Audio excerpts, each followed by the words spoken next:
अगर तुम्हारी जिंदगी में बार बार तकलीफें आ रही हैं, अगर सुकून कहीं खोसा गया है, अगर हर तरफ से इम्तिहान ही इम्तिहान नजर आता है, तो घबराओ मत, क्योंकि ये तकलीफें यूं ही नहीं आती। ये वो निशानियां हैं जो बताती हैं कि अल्लाह तुम्हें बहुत ऊंचा मुकाम देने वाला है।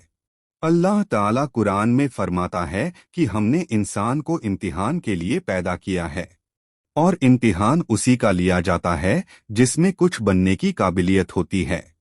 कमजोर दीवार पर ज्यादा बोझ नहीं डाला जाता, लेकिन मजबूत दीवार पर ही छत रखी जाती है। अगर आज तुम्हारे कंधों पर बोझ है तो समझ लो अल्लाह तुम्हें मजबूत समझता है। पहली तकलीफ ये होती है कि दिल बार बार टूटता है। अपने ही धोखा दे जाते हैं, जिनसे उम्मीद होती है वही छोड़ जाते हैं। ये इसलिए होता है ताकि तुम्हारा दिल लोगों से हटकर सिर्फ अल्लाह से जुड़ जाए।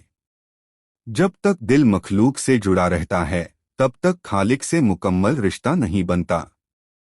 दूसरी तकलीफ ये होती है कि बहुत मेहनत के बाद भी नतीजा नजर नहीं आता।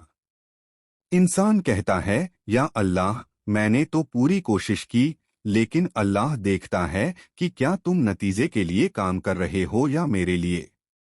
जब मेहनत अल्लाह के लिए हो जाती है तो देर हो सकती है, मगर नुकसान कभी नहीं होता। तीसरी तकलीफ ये होती है कि दिल हर वक्त भारी रहता है, बिना वजह उदासी छाई रहती है। ये वो वक्त होता है जब अल्लाह बंदे को दुनिया की चकाचौंध से निकालकर अपनी तरफ बुला रहा होता है। ये उदासी सजा नहीं होती, ये करीबी की दावत होती है।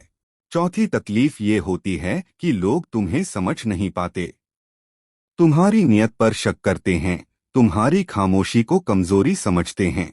याद रखो, जब अल्लाह किसी को ऊंचा उठाने वाला होता है तो पहले उसकी बात कम कर देता है, ताकि लोग नहीं, सिर्फ अल्लाह उसकी गवाही बने। पांचवी तकलीफ ये होती है कि रास्ते बंद नजर आते हैं, हर दरवाजा जैसे बंद हो गया हो। लेकिन यही वो लम्हा होता है जब जमीन के दरवाजे बंद होकर आसमान का दरवाजा खुलता है। अल्लाह कभी सब कुछ छीनता है ताकि तुम्हें सिर्फ अपना बना ले। छठी और सबसे भारी तकलीफ ये होती है कि इंसान खुद से हारने लगता है। उसे लगता है कि अब मुझसे नहीं होगा।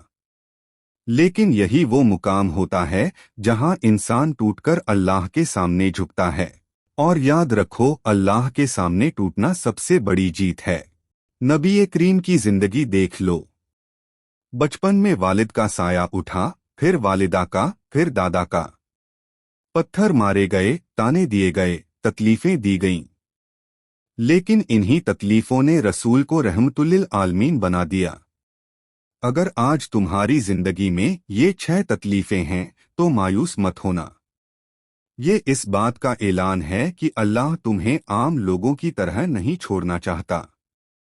वो तुम्हें ऐसा इंसान बनाना चाहता है जिसकी दुआ में वजन हो, जिसकी खामोशी में असर हो और जिसका सब्र आसमानों में लिखा जाए। याद रखो, अल्लाह हर किसी को नहीं तोड़ता। वो सिर्फ उसी को तोड़ता है जिसे वो जोड़कर कुछ बड़ा बनाना चाहता है। हर आंसू जो तुमने तन्हाई में बहाया है वो अल्लाह के यहाँ जाया नहीं गया। वो या तो गुनाह मिटा रहा है या दर्जा बढ़ा रहा है। बस एक बात थामे रखना, नमाज को मत छोड़ना, सब्र का दामन मत छोड़ना, और अल्लाह से गुमान अच्छा रखना। क्योंकि जिस अल्लाह ने तुम्हें इस इम्तिहान के काबिल समझा है, वही अल्लाह तुम्हें उस मुकाम तक भी जरूर पहुंचाएगा जहां दुनिया कहेगी ये इंसान बहुत खास है। और उस दिन तुम समझ जाओगे कि ये 6 तकलीफें सजा नहीं थीं। ये तो अल्लाह की तरफ से तुम्हारे ऊंचे मुकाम का पैगाम थीं।